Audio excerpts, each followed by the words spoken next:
Yes. You have tuned in to Renewed Mind Revolution podcast with your host, Michelle Cook Hall.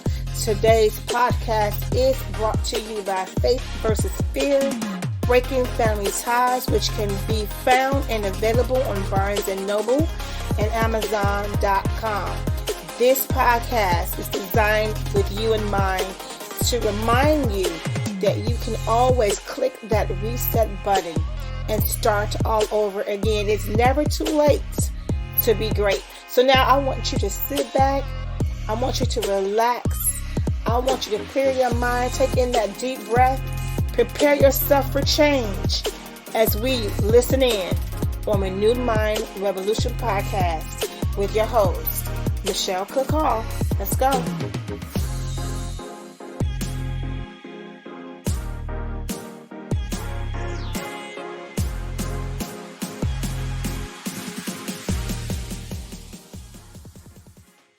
Welcome to Renewed Mind Revolution podcast with your host, Michelle Cook Hall. Let me say that again.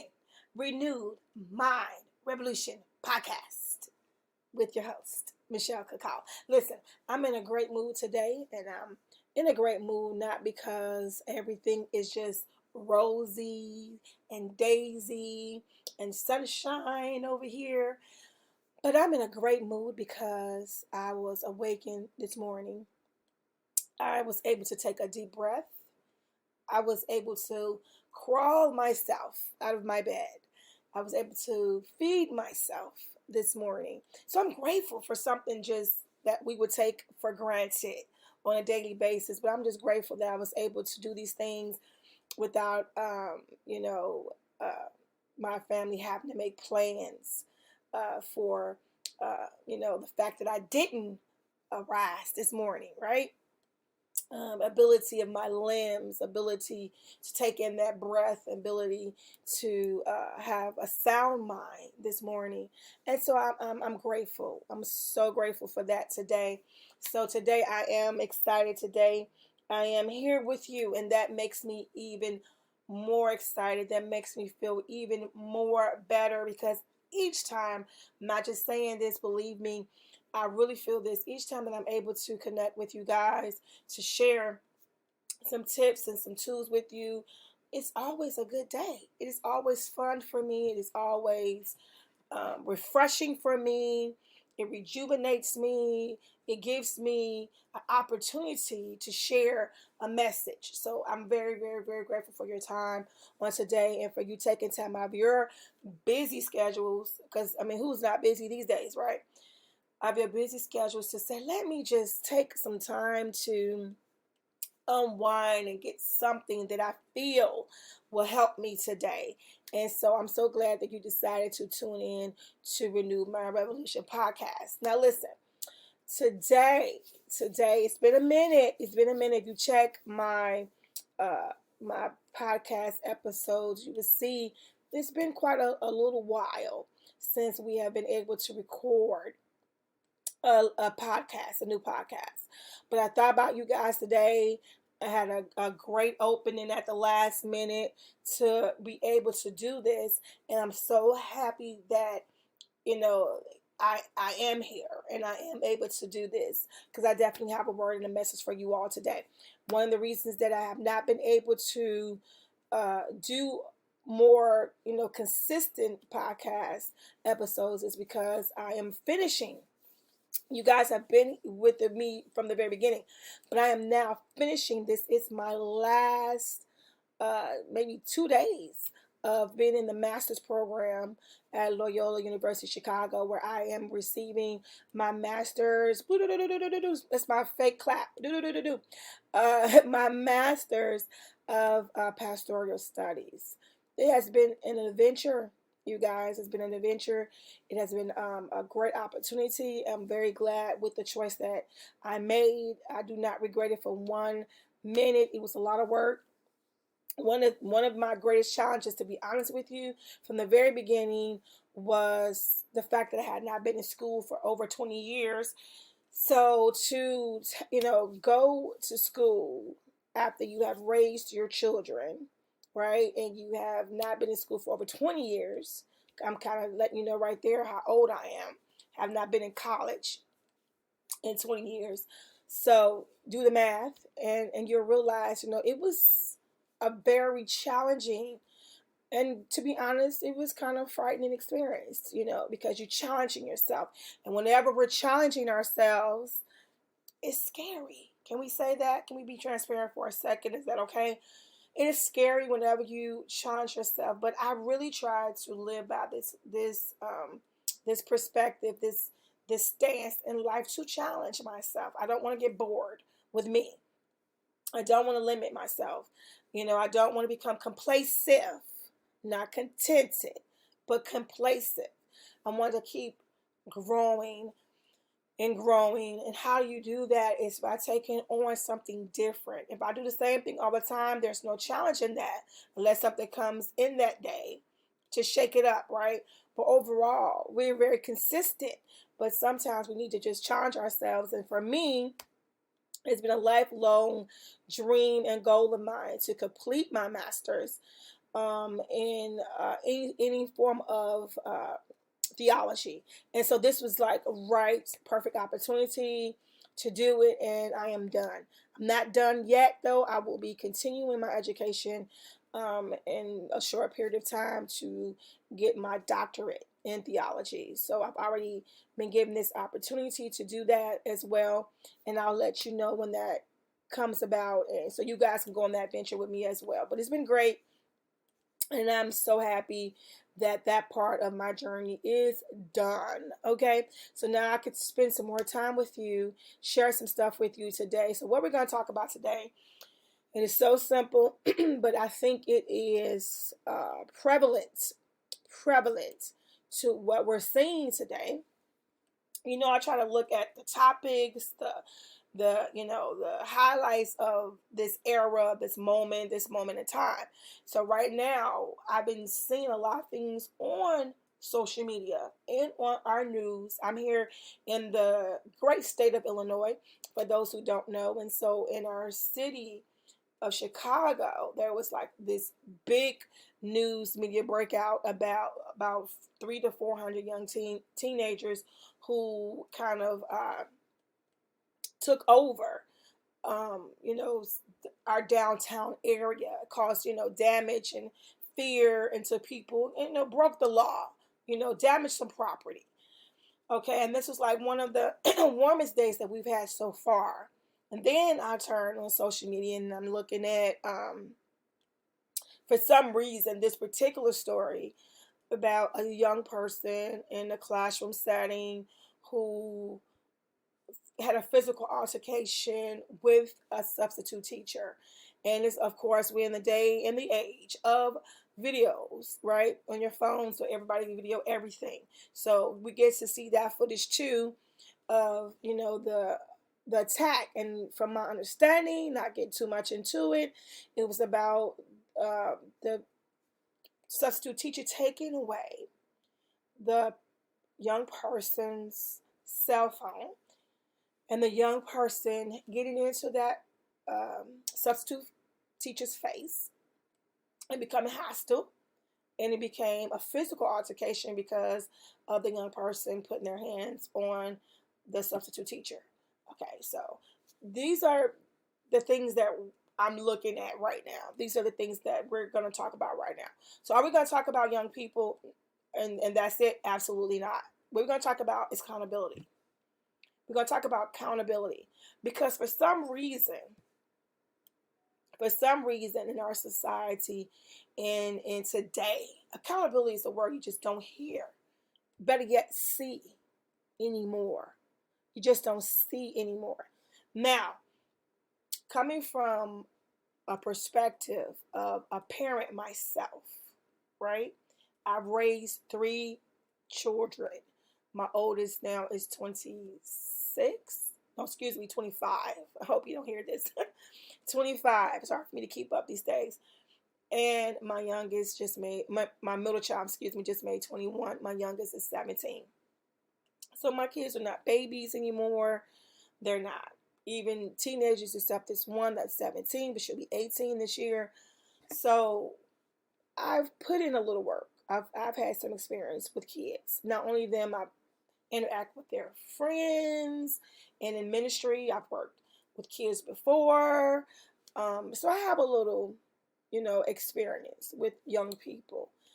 And one thing that I see, and especially now, and I've seen it happen over the last 15, 20 years, to be honest, but 15 years, I've seen something happen in our society. What I've seen is the lack of accountability. Who are we talking about? So if I was taking the case of the young people that bombarded downtown, if I was to take that case, or the case of the young person who had an altercation with the substitute teacher, my the word accountability would not be thrown to any of those young people involved. Okay, it would not be. Now, eventually, would it come down the line for me saying yes? Absolutely, the child has to also have accountability for their actions. Absolutely, don't get me wrong. But the first group of individuals or person that I'm going to regarding accountability is the person who is responsible. Hear me. The person that is responsible for that minor. I don't understand what has happened. I'm going to go on a little rant before I teach today. But I don't know what happened in our society. Well, we would blame the police. We're going to blame the minister, the pastor, the church. We're going to blame the community. We're going to blame the teachers. We're going to blame the schools. We're going to blame the administrators. We're going to blame everybody before we address the parents. I don't know what's happened. I don't know what's happened. For some reason, our society has gotten to a place where we feel that our children are to be raised by our churches, our children are to be raised by our schools, by their teachers, by everybody except the parent. The parent, the one who made an executive decision, okay, to bring life into this world, therefore having the responsibility to monitor, to oversee the welfare of that individual. Y'all hear the passion? Do you hear my passion? Because I've seen this like for the past 15 years or more, for sure. I've seen this happen before my very eyes, where you will hear people get on the news outlet, get on social media, get on pulpits and everything else, but they will complain about what everybody is not doing for this child. And I am so baffled. Maybe you all can send me some comments or some answers, but I'm so confused as to when the parent or that person who is responsible, the person who is have parental control over this minor, when did they stop becoming responsible? Now, once again, I'm talking from a place of I am a parent, okay? I am a parent. So I'm not talking from a place of I don't know what I'm talking about. I'm talking from a parent perspective. My children, right now, in my household, I have two. One is married and gone. And the one that is 21 cannot walk out my door without telling me where he's going. Is that crazy? Is that shocking? My 17-year-old could not tell me where she's going she can't leave my house without telling me where she's going. Okay? And every now and then, this is a fact. Every now and then, while they are out, I am texting, checking in. If they're gone for 8 hours out of the day, between, and they're not at work. My oldest son, the oldest one, he works, of course, but if they're not working and they're just out for that day, I am checking in. Is everything okay? How is your day? Where are you? What's going on? You know, I'm still in mother mode. I'm in mother mode because they're here, dwelling in the house with me, and I'm in mother mode, and I'm still responsible because they're living with me.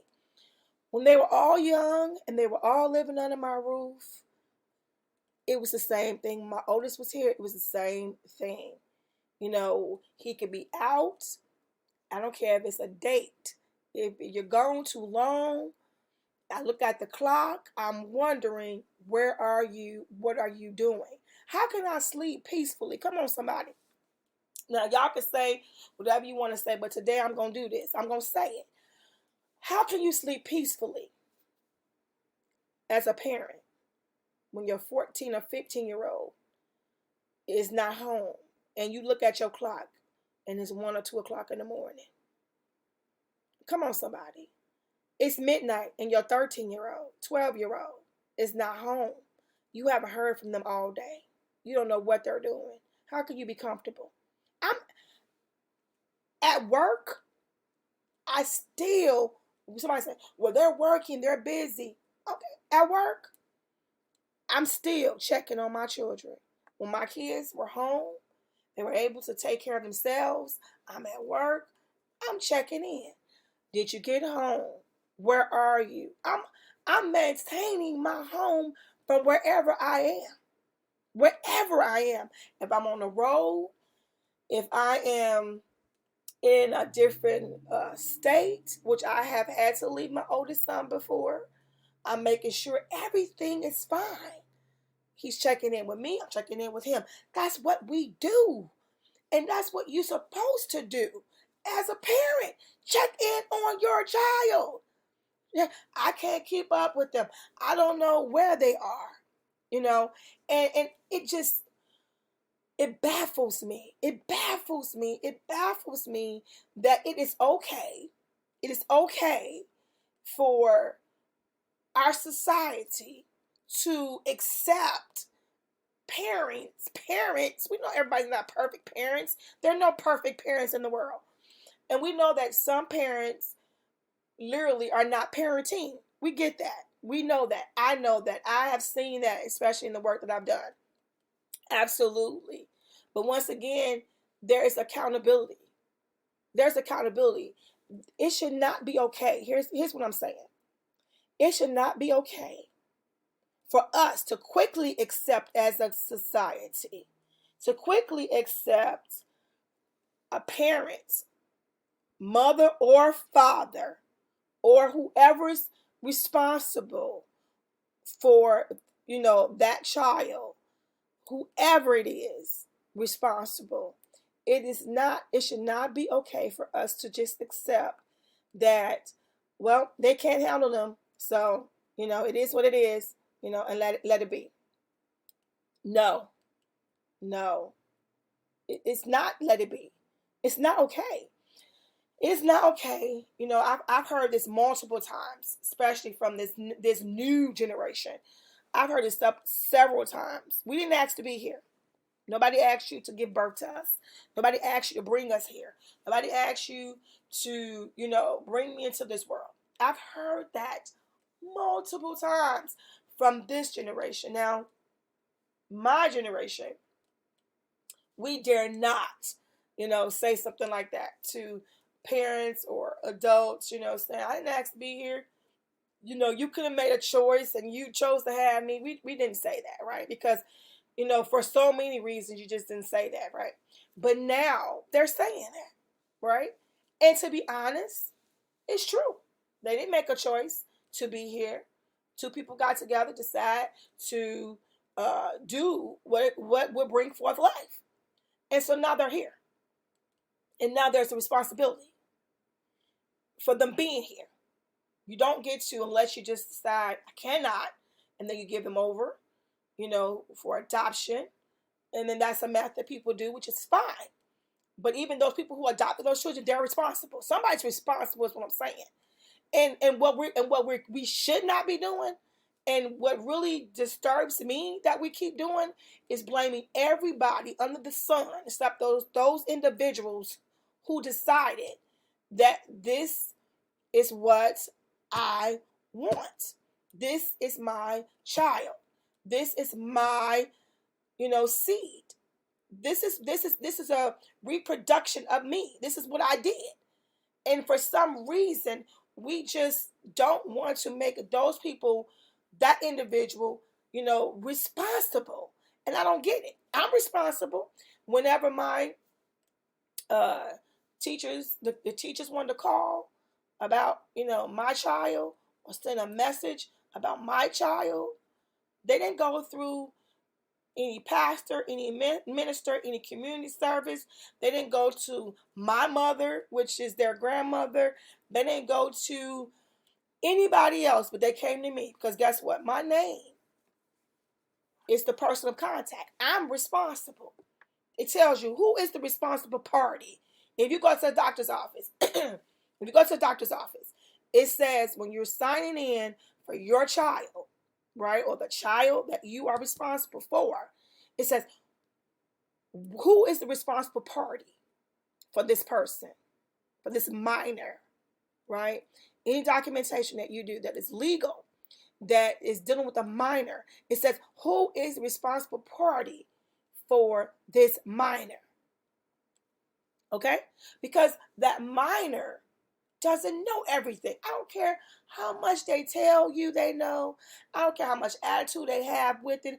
I don't care how much sass. Man, call me old school. I'm old school mother, okay? And my kids would tell you, and those their friends would tell you, I'm very old school. I'm very old school when it comes to taking responsibility for this village, okay? This village. Because my kids didn't ask to be here, okay? But I brought forth my kids here with their father.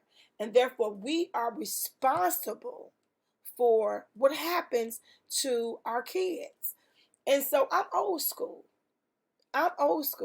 And I have raised them accordingly to the way I was raised, in such a way. In so many, rules, regulations, and things that I was brought up, on, and I did the same thing for my kids, because it made a difference. I understand now. Let me fix that. Then I didn't get it.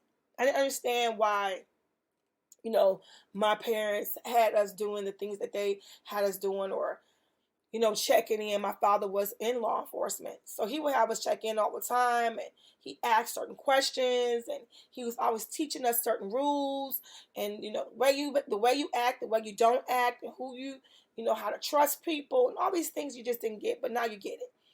How my mother and people who are raised in my generation will tell you, when the sun went down, you got your butt back on that block or in that house, okay? You better be within her eyesight, right? Or you need to be in the house, right? But you cannot just disappear and nobody know where you are. We lived in a community up to when I was in 6th grade, where it was very tight knit like that. They could walk around that neighborhood and find you. They will find you. So, have you seen, so and so? Yeah, they over there at the park. That people would talk. It was a communication that was going on, because they were going to check and make sure, they knew where their kid was, But now, there is this lack of concern that bothers me. I remember when I was in high school, this girl, I don't know if I was complaining. I don't know what I was doing this day about, the rules and the regulations of my household. But I remember this girl was saying, because she was living a total different life. She was able to do what she want, go where she want. There was no one checking. It's pretty much what she was saying. No one was checking in on her to care. And she said, how she wished she had someone who cared about where she was. And I mean, people are like, I wouldn't care. I'll be, no, no. That's not true. It's not true. They want someone to care. They want someone to check in on them. They want someone. They might say, "You're getting on my nerve. You nagging me. Why I always gotta tell you where I'm going. Why I always gotta check it." They might say that out their mouth, but they want that. Somebody, because that shows them that you care and that you love them. I love you enough to keep you out of trouble. I love you enough to make sure that you're safe. I love you enough to want you to, live a healthy and productive life. That you're not just taken out over something stupid, being in the wrong place at the wrong time. Come on, somebody. That stuff happens all the time. And so it is nothing wrong with, checking in and having your child check in with you, showing them that I care about you. I'm not trying to control anything, but I love you and I care about you. And let me tell you, for example, one of my sons, um, which is he's older, he's not a teenager anymore, and he was so used to me asking questions, a lot of questions, before he leaves. One day, I didn't. He said, "Mom, I'm leaving." I said, "Okay," and that was the end of the conversation. I was over it. I felt like, well, I'm letting him be an adult, and if he want to share, he share. I've done this your whole life, so you kind of know how things go. I'm thinking if you want to divulge information, do it. He didn't, so I let it go. Do you know later on, he told me it bothered him. He said, "You have never not asked me where I was going, who I was going with." And he said, "I thought you was mad at me." No, I wasn't mad, son, not at all. But why didn't you ask me? He said, "I even told my friends my mom must be mad at me. Why didn't you ask me?" Well, you're older now, and I figured you would tell me if you wanted, me to know. But okay. And so from that point on, I continued to do what I always do. Where you going? Who you going with? And when he come back, if he was gone for long periods of time, when he comes back, well, how was your day? What happened? They want to know that you're involved. Not over exceeding the boundaries, but that you care, that you love them. My father used to do that to me every day. Came home from college. When I come home, he would say, "What did you learn? How was how was things going?" He showed a real interest. I didn't have to bombard him with a lot of things because he met me with the questions. What are you learning? What's going on in your day? What are you doing? You know, and I do that now to the oldest who does not live with me. Every now and then I will check in. How is everything going? And he does the same for me, you know, just checking on you, you know. And this is relationship. This is still accountability, you know. We have accountability to each other. Understand that. You have family, even if they're not just your kids, but we were talking about kids, but just your family, those who you care about, people that you love, having this accountability with them. You might let's shift this conversation. You know, the lengths, the reach of accountability. You might have someone that come across your mind, and just that text or that phone call can save them because they might be going through a terrible time and no one has reached out, no one has cared. And believe me, there's so many people that are suffering in silence, right? But you have a connection with somebody and they come across your mind. You might say, I'll do it later, and you just never get to it, but there should be a moment where you go, they really have been on my mind. Let me check in. Let me just say, thinking about you, hope all is well. It doesn't take much. And they'll go, oh, I've gotten that so many times. Oh, I'm so glad to hear from you. Thank you so much. You know how awesome it is? 'Cause I know how it is for me when someone says to me, I was just thinking about you. And I just want to say, I love you, or just thinking about you. I hope all is well. How are you doing? And then I think to myself immediately, wow, I was on somebody's mind, and they thought enough about me to contact me and just out the blue. What a beautiful thing that is, right? Because sometimes you can feel so isolated in your situation and your circumstances and your problems that you forget, right? You forget that there's somebody out there who cares and that is concerned about what happens to you. So when you have that feeling about anybody, not just your children, right? You should just reach out. Let's show some accountability is what we're talking about today. We have accountability to ourselves to do what is best, to make good decisions, to make healthy decisions. And it's not always easy. Absolutely. You just struggle with what I should do. Is this a good choice? Is this the better choice? Is this a good path? Is this a better path? Should I accept this job? Should I deny this job? Should I walk away from this job? Should I stay in this relationship? Should I leave this relationship? Is this relationship healthy for me? Is this relationship sucking the life out of me? I've invested so much time. Or you might say, I haven't known them that much. Maybe I should get out while I can. I mean, life is full of decisions, right? But we have an accountability to ourselves. And we have an accountability to those that we are connected to. And one of the strongest connections, ladies and gentlemen, one of the strongest connections you will have is to your children, right? To your loved ones, but definitely to your children. You have accountability to your children, period. Period. I don't care what nobody tells you. I don't care how many times people with 1,000 acronyms behind their name or in front of their name telling you how qualified they are. You are responsible for your child. You give him birth. You help procreate this person walking this earth. You're responsible. You are responsible for their welfare.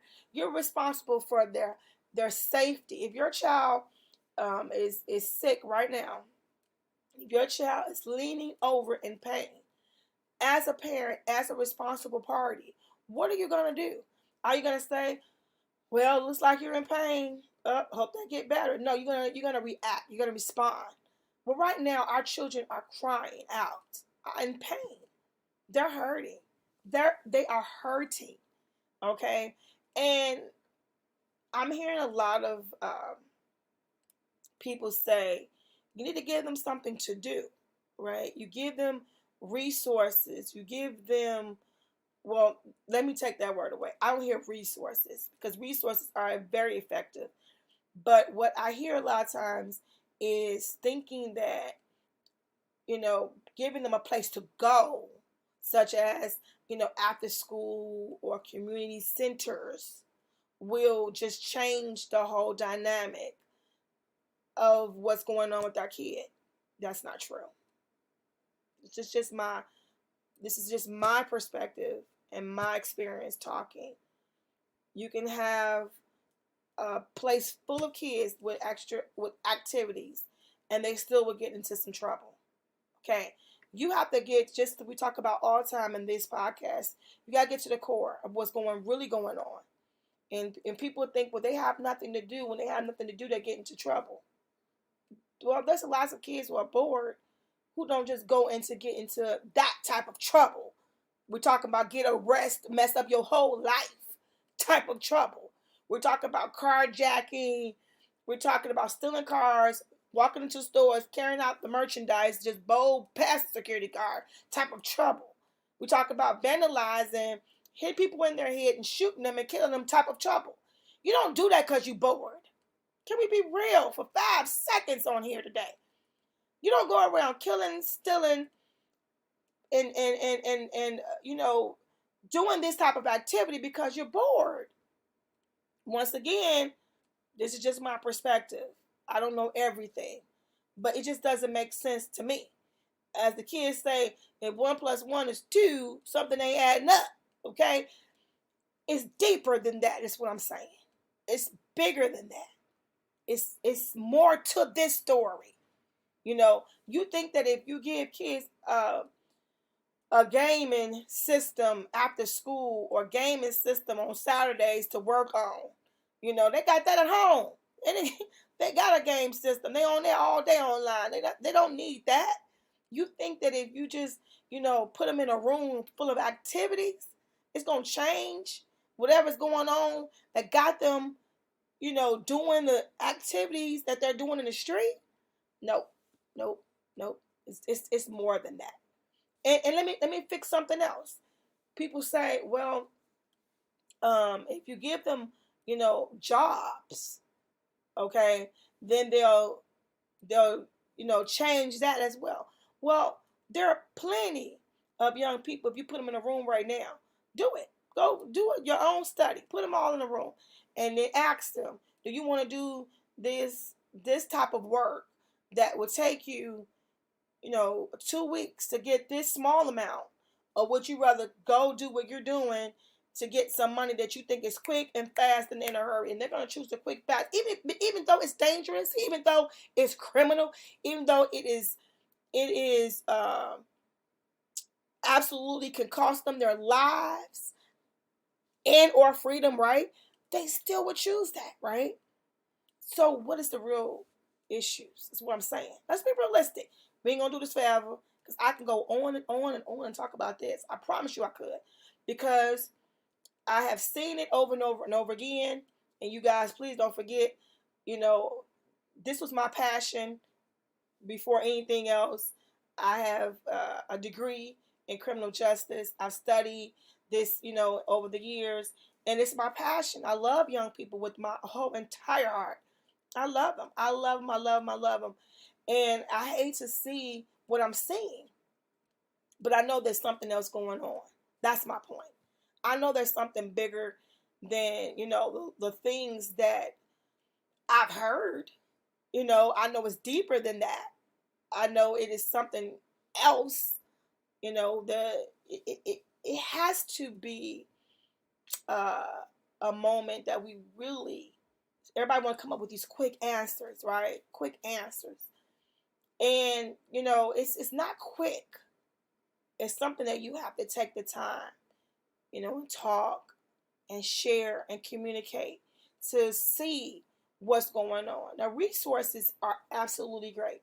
When I talk about resources, we're talking about mental health. We're talking about giving them, information, teaching them, imparting into them, showing them something beyond what they see, showing them something beyond what they see. That's important.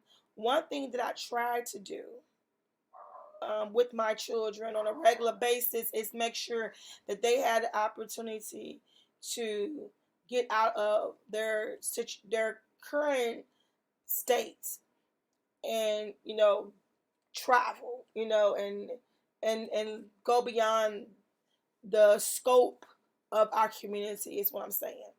They had an opportunity to go beyond the scope of our community, and they were able to travel a little bit and see, how, our world is, our country is, and just be able to see something beyond that. That's important. It gives them, because it's plenty of places that we've been, and our kids just go, man, I could really live here. I really can live here. They was able early in life to see that there's something beyond the scope of our community, and there's more, you know, in life for you. You might want to move to a different state. You might want to, you know, live in different communities, or gain different types of employment, not just this type, not just that type, but think beyond the box, think beyond the scope of where you are now. There's nothing wrong with that, right? That's how creative juices get to flowing, when you can look beyond where you are and beyond that scope and see bigger, greater, right? And so I think that's important for young people to see the gift that they have, to see beyond the scope of their community, scope beyond their even the limitations of their schools. Our with my kids, I'm always, I was always trying to show them, that you learn and you get what you need from where you are, and then you grow. You grow, and you just don't stay there where you are, though. Don't stay, grow. So sometimes people will say, well, the resources at their school, we're going to end this soon, this conversation, but they will say maybe the resources at their school is not the best, right? But you take what you have and you add to it. You grow. You grow. You're not limited to where you are. You limit yourself to where you are, but you're not limited. You can go anywhere and be anything that you want to be. Period. It sounds, corny, but it's a fact. The only thing that holds you up or stops you is you. My biggest enemy is me.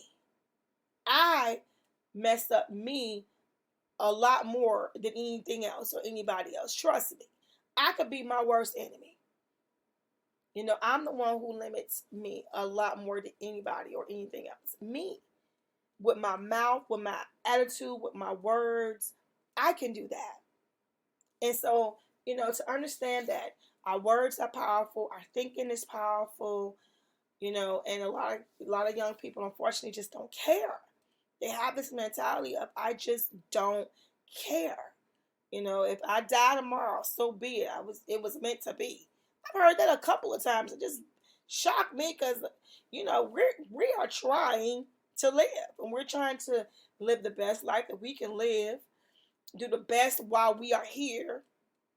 And you hear so many, not all, but so many young people who would say, if I die, it just meant to be. I wasn't meant to live a long life, and they're okay with it. And they live according to that type of thinking. They live according to that type of thinking. Their actions coincide with that type of thinking. I don't care. So how do you get someone who don't care to care? How do we change that narrative for them? That's the question. How can we get them to care about themselves? Listen, if a person don't care about themselves, how they gonna care about anybody else or anything else? They don't even care if they leave this world. They don't care if they go to jail.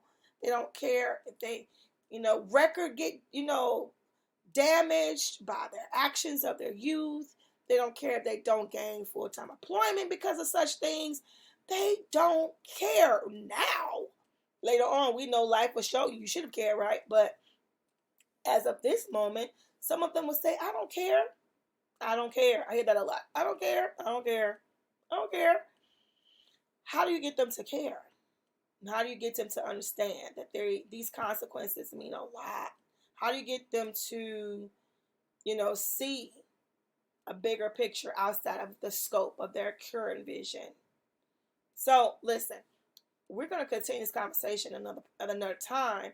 I don't want to keep you forever about this, but I do want you to think about the young people that you have in your life, the people that you are responsible for, the people that that are minors, that you have some type of influence or connection with. Talk to them. Talk to them. See what's going on. See what they're thinking, what's going on in their life. You'll be surprised on the stuff that young people will tell you. Especially the dark stuff that they're dealing with.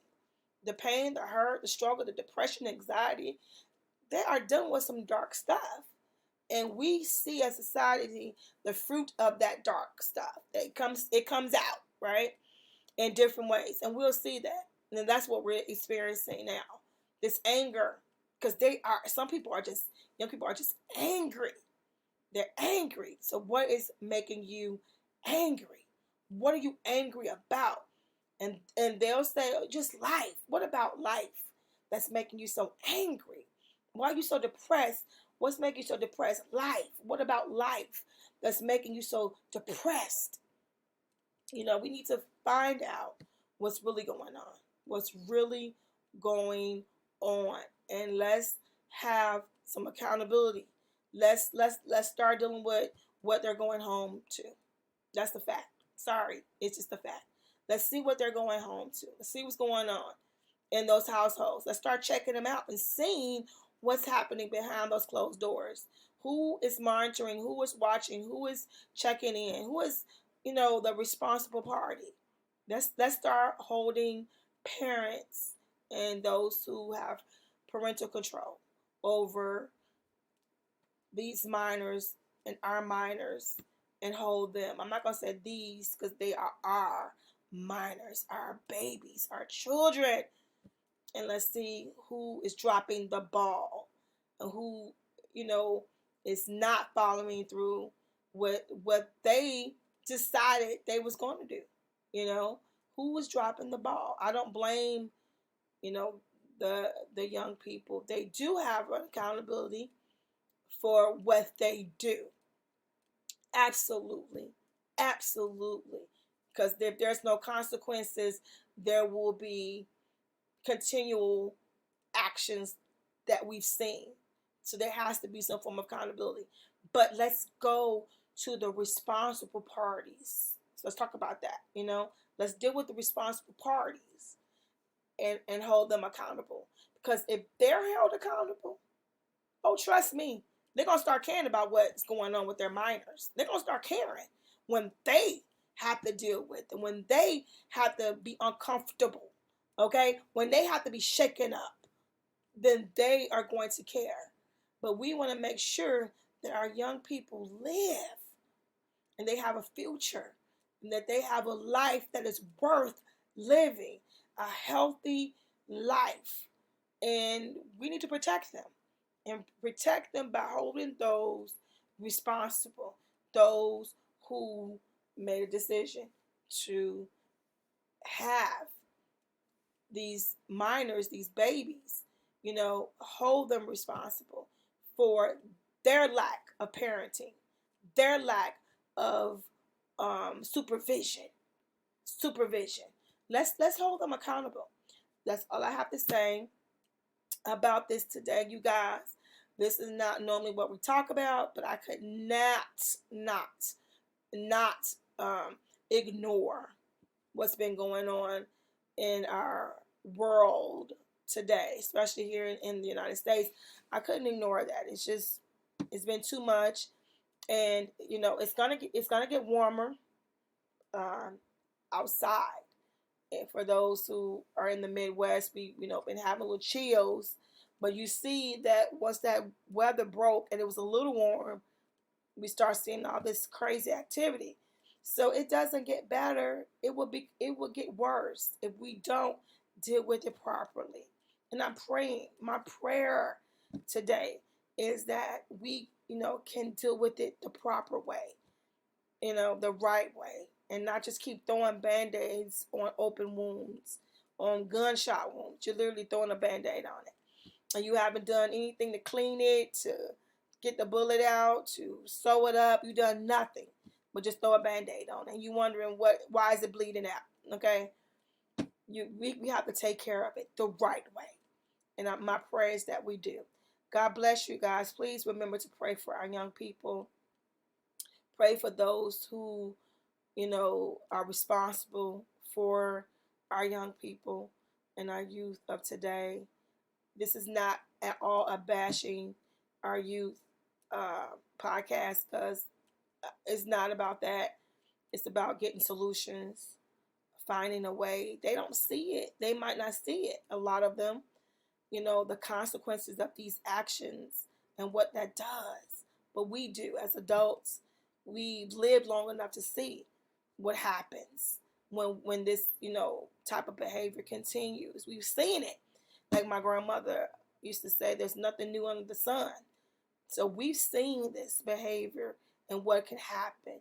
And so that's why it's very serious for us to deal with this as a community and begin to take the leadership that we're supposed to take as parents and as those who are responsible for minors, and those who are connected to minors in any type of way. If you have nieces, nephews, talk to them, find out what's going on.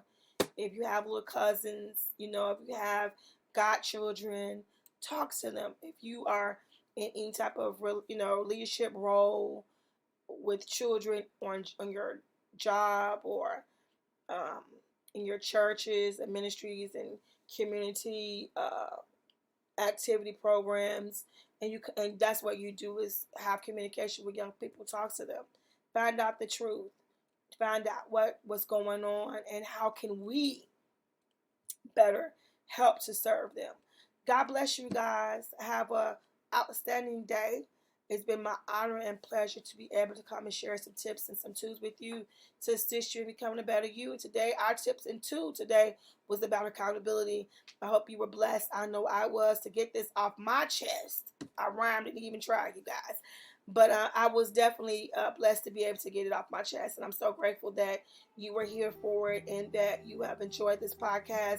Please remember to support Renewed Mind Revolution podcast by clicking the buttons and clicking to support this podcast. Also, you can purchase the books Renewing from this podcast, which is Faith versus Fear and Breaking Family Ties, on Amazon.com, on BarnesandNoble.com. God bless you guys. Have an outstanding day. Remember, I love you, but God loves you more. God bless.